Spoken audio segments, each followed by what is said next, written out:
Hey, welcome back to the channel. I want to do one last video to tie up this project and sort of call it tips for success. Some things to think about, things to consider anytime you're doing a larger tree project like this. Really planting any tree, but certainly a larger one of this nature. So the first thing is give yourself plenty of time to plan for something like this.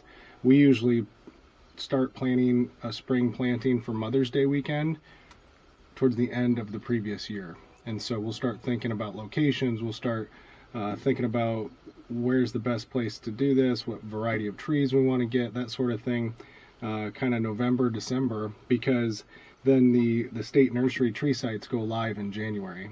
And so you want to be kind of early in placing your orders in case the tree variety that you want is no longer available if you wait too long.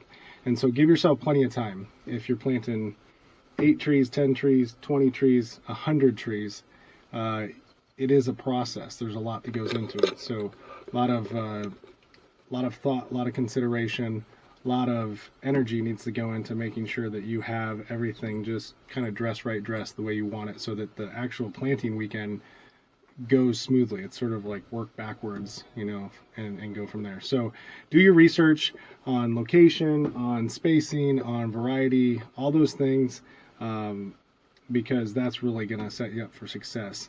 And with that note, you kind of have to think about your budget. Unfortunately, conservation can be kind of expensive.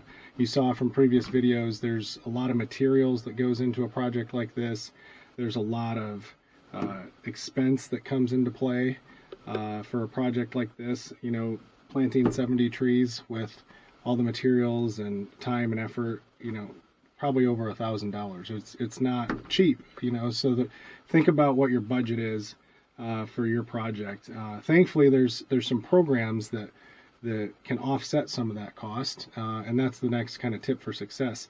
Is if you're looking into planting any larger number of trees, there's oftentimes programs at the county or state level that can help offset some of those costs. Like, for example, in Iowa, there's a program called the REAP program, which we've used in the past, in previous years on a project. It really just, that you meet with somebody from the county, they come out, you do sort of a site visit, kind of talk through what you had in mind, what type of tree you were thinking about planting, or types of trees you're thinking about planting. And then they help you plan for that. They help you, think about some things to consider. But then, with any of those programs, you put in an application, have to get approval for it. It doesn't cover all the costs of it, but it certainly helps out a lot. The reason we didn't do it this year is because they kind of updated some of their requirements, and we weren't, they have spacing requirements in terms of being off of the neighbor's fence line and some of those things. And so we just opted not to use it this year, but we've used it in the past. So again, there are programs out there for conservation, and there's ways to get some grants or funding to help offset some of your costs. So be sure to look into that. And again, that goes into the planning process. That's why you start working 6 months out for something like this, because there's deadlines for some of those programs with the applications. You got to meet with somebody again. But big or small, unfortunately, conservation can be kind of expensive. The good thing is, here's the tree hack for any type of project, is, again, think about your state nurseries, think about your options for that, because we buy our trees in bulk from the state nursery in Ames, which is awesome because they come in bundles of 25. They're a year, 2, 3 years old, depending on the variety you get, and they're only like $1 or $1.50 a tree, depending on the variety. So you don't have to go to a nursery somewhere and spend 60, 80, 100 dollars on a tree. Of course, those would be more mature, but that's the thing, you never like guaranteed that those trees are going to take. And so the good thing about doing a larger project and being able to get trees in bulk is, if you buy 100 trees, it's a very low cost per tree, and if the tree doesn't make it, then you're not out a ton of expense for the tree. You're obviously out your time and your labor, and sort of the frustration of losing a tree and having to replant it, but you can save a lot of cost by utilizing the state nurseries. And most states have them. Most states have their own version of it. Obviously, we live in Iowa, so we use the one in Iowa, and but we've used other state nurseries, Kansas, Illinois, you know, whatever the case, Nebraska. Most states do have some sort of tree nursery that's supported by the county or the state level. So that's one of the tips for success. Save some money on your tree cost, buy them in bulk. You lose a few trees, it's not the end of the world. You know, expect to lose 15 to 20% of your trees. That's just an average number, because there's so many things that can go into it, where you have to sort of get a tree to year 5. You know, it's kind of like having a baby. You gotta get them through infancy and through the toddler part of the years, and hopefully get them to age 5, get them to preschool, and then they're a little bit more self-sufficient. Same thing with a tree. You know, you could plant a tree and everything can go well year 1, year 2, year 3, and you could lose it the 4th year, right? You know, maybe you have a dry year, maybe you missed a few waterings, whatever. So that's kind of the next tip for success. When you plant trees, I mean, you do have to babysit them. You can't just like plant them, okay, oh no, the hard work's done, kind of wash your hands of it. You have to water at least once a week, maybe twice a week, depending on how dry it is in your area. And you really have to get them through up to the 4th and 5th year, and then they're pretty much self-sufficient from there.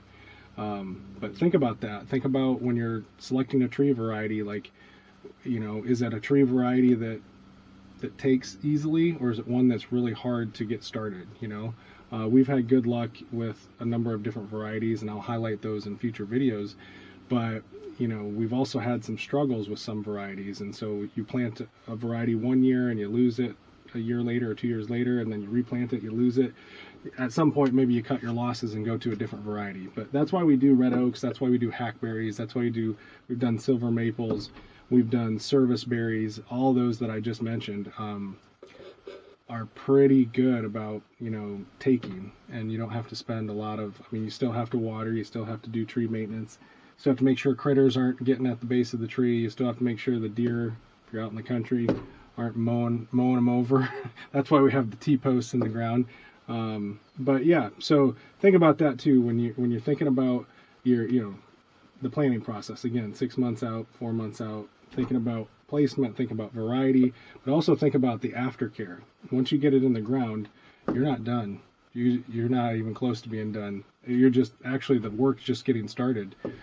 So not trying to deter people, not at all. I'm trying to promote conservation. I want people to plant trees.